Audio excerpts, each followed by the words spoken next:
I'm Robbie Hoover, and this is my investigation into applied AI in healthcare imaging diagnostics using deep learning with X-ray images. So to get started, we have to talk about global healthcare inequality. Global healthcare inequality remains a highly pressing challenge around the globe, with highly varying degrees of access to quality medical diagnostics depending on your geopolitical situation. Deep learning is something that could potentially bridge this gap as an assistive tool for doctors to make triage faster, make diagnostics faster, and generally keep quality of care while still being able to increase throughput, especially in these sorts of resource limited regions where there might not be as many doctors, or maybe not enough doctors for the large amount of people they need to serve. Deep learning is highly accurate and consistent when given the proper context, and could be used as a tool to help speed this process up in these regions. There is some limitations, however. Implementation is possibly limited by the quality of the equipment they have. If it's old, if it's bad quality, if there could be issues with noise, especially. Sometimes there's supply chain issues preventing them from being able to get replacement parts to service the equipment properly. And I guess this kind of leads to the question of how does the performance of pre-trained foundation deep learning model image classification models degrade over time as their input is progressively more affected by different types of simulated medical imaging noise? We want to see if in these regions where deep learning might be the most useful, if the type of equipment they have is appropriate for this sort of solution. So there are three main steps to this experiment. We have the data augmentation and pre-processing step, we have the fine-tuning step, and we then have the step where we test how the models degrade over time when the noise is applied to them. So, a little bit of background literature. I'm sure you're aware of you all are aware of X-ray images. They're by far the most commonly used form of medical imaging, and statistically, there's a good chance that you, the listener now, has had an X-ray done. X-rays are primarily for identifying hard tissues, bones, and they have been shown to be able to be corrupted by a couple different types of statistical noise. This noise can lead to diagnostic problems, not just for humans, but also for computer vision solutions.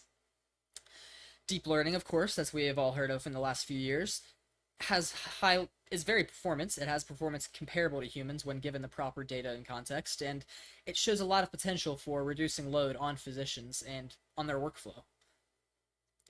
Now, the potential problems that we might see are that it assumes a mostly clean data set for training and for prediction, as well as there's been noise-induced performance decay that has been shown on non-computer vision machine learning solutions as well.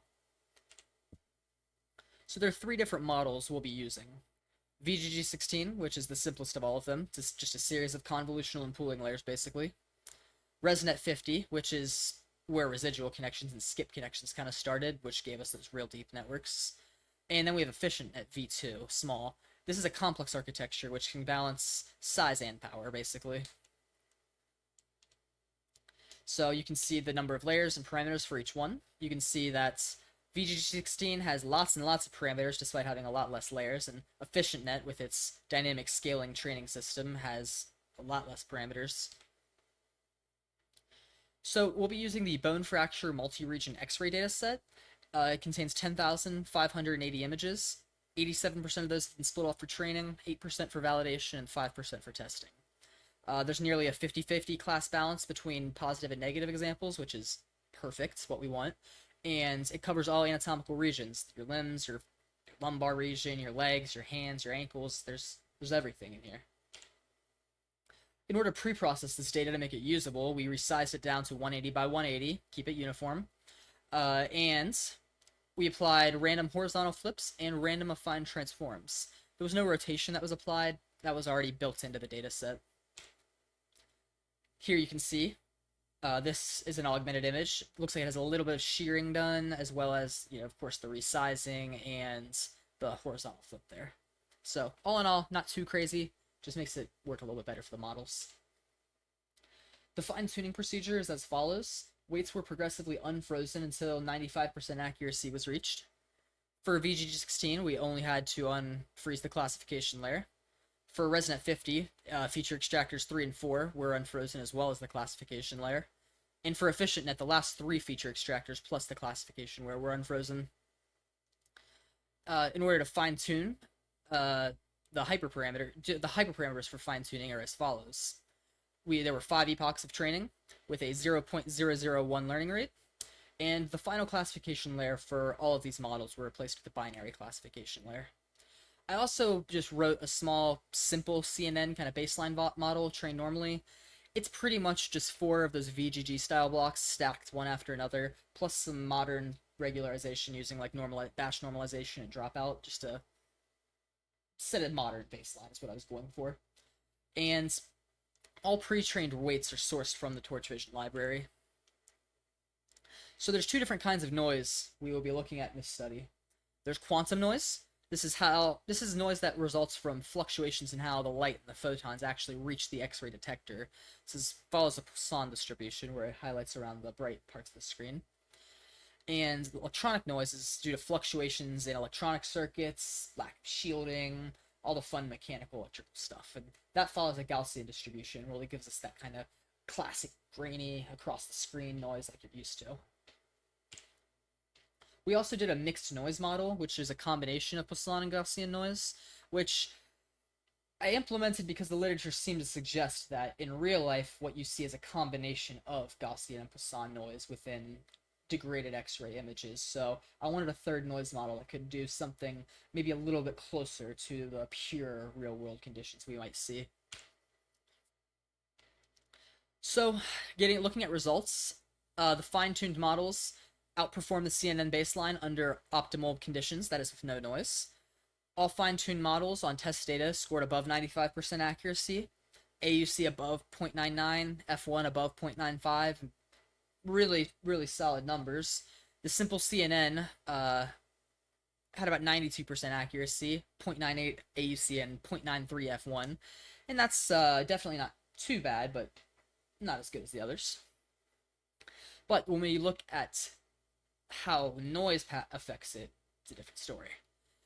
So Gaussian noise was by far the most disruptive type of noise, featured a very rapid degradation pattern that really EfficientNet and ResNet 50 could not handle. They failed catastrophically and very early into the noise testing process. VGG16 did surprisingly pretty well, actually, and it failed quite gradually, which is what you want to see in the medical informatics field, and far later on, showing that's a bit more reliable in this context.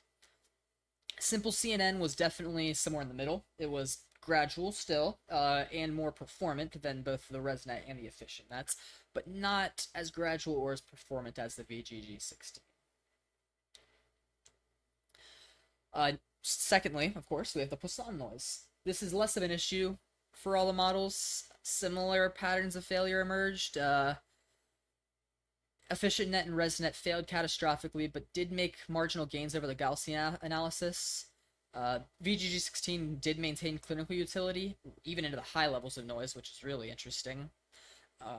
And same story with simple CNN. Not as good as VGG16, but better than the other 2. The mixed noise results, disappointingly, were not very interesting. There was nothing novel, there was nothing emergent. The performance fell somewhere between the results of the previous 2 experiments, and honestly, it's probably just a statistical sum of the 2. Nothing emergent came from that. And same as before, VGG was good, the other 2 struggled. Simple CNN failed gradually, but just not very as clinically acceptable as VGG16. So let's put all of this all in context. The VGG16, obviously, as I've repeated myself, dominated in all of these experiments. It was the only pre-trained model to not exhibit catastrophic failure. It also maintained clinical functionality for far longer than any model. The simple CNN was a good baseline. It degraded pretty gradual in all experiments, and it did fail slower than the other 2 more complex architectures, which is something to be said. And most metrics followed accuracy, with the exception of AUC, which declined a little bit more than accuracy, but it was still pretty much right there with it. Here's just a quick look at the failure patterns and comparing those failure patterns. So you can see we've defined a critical failure point when the model drops 40% in accuracy or more within any given interval, which EfficientNet and ResNet both did qualify for. And I believe there's a graph of this in the next few slides, which will it'll make it look more clear. So, technical findings, There is a big trade-off, I think, at least in this context of this experiment. There is a big trade-off between complexity and robustness. VGG is very redundant, complex, and robust. Its complexity is simple but inefficient.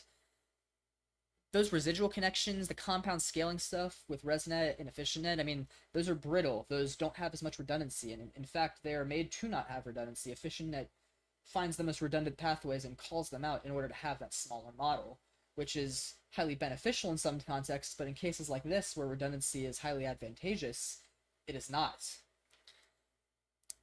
So these complex architectural techniques are really good for clean, optimized data sets and developed and well-funded parts of the world, but they might overfit the feature representation and cause difficulty with generalization, especially to low resource areas that might not have the same quality of equipment as we do. Gaussian noise was the more problematic and disruptive sort of noise by far. I think this is because of how it changed the distribution of values in the image, which perhaps affects some global topology, some global inference. I think it's also because it also worked faster because the noise was corrupting the image quite evenly across the whole screen, not just around, say, where the light concentrates more, you know? That's a lot of the features being preserved in that process. And like I said, the mixed noise results follow the Gaussian noise quite closely, so I think the Poisson noise was pretty kind of marginal in that calculation. I really do think that the large feature space offered by VGG provided several redundant feature pathways that led to a more optimal diagnostic procedure that were optimized out within the complex architecture. So here's that graph I was talking about earlier, and I think this shows off the results better than anything in the whole presentation. So on the left there in the dark colors, you see the Gaussian results, and on the right there in those lighter colors, you see the Poisson results. So if you look over to the left, you can see those green and yellow bars. They drop really early, really quick. That blue dark one in the middle, that's simple VGG, simple CNN. That's the one that degrades really fast, but not too fast to be considered catastrophic. And it's not as early as the other more complex architectures. And of course, in the middle there, you see that big gradual red line. That's VGG 16. And interestingly, with the Poisson results, you look over to the right, it's a similar story, but VGG 16 fails even more gradually and remains clinically useful even into like the really, really degraded parts of it, which is a bit impressive. So, what are the implications on healthcare here? Complex models like EfficientNet are great for high resource settings with clean, consistent imaging technology and lots of it. But implementation within resource limited areas should be based on a simpler, more redundant architecture like VGG16 despite its size for redundancy, and generally VGG16 balances the cost efficiency of fine-tuning while still maintaining those high levels of performance and reliability through those redundant feature pathways. So for future research, I think it'd be interesting to use heat maps or attention maps and just try to track how the classification degrades across the image. Since this experiment's been conducted, hybrid architectures and visual transformers have become the standard within the healthcare informatics field, and doing a similar sort of experiment and seeing how well transformer-based architectures hold up would be very interesting, because transformer architectures do have lots of built-in redundance and might fail differently than we saw here with these local kind of oriented CNN models.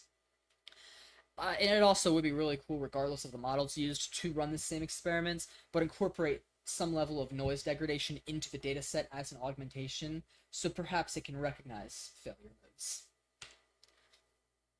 Broadly, I seek to establish evidence-based guidelines for the construction of deployment of AI solutions within these resource-limited areas. It's a highly pressing problem, and if we can use high-tech solutions like this to increase the quality of medical intervention in those areas, would be a huge victory. The other big thing I want to emphasize, which is more of a theoretical contribution, is the identification and emphasis of the trade-off between complexity and robustness to inform these architectural developments and decisions. And I won't act like I'm the first guy to ever talk about the trade-off between robustness and complexity, because that's a big thing in systems science in general, of course, but taking that idea and observing it here between these different architectures and using that to inform how we implement these architectures in the future is something I think is highly valuable.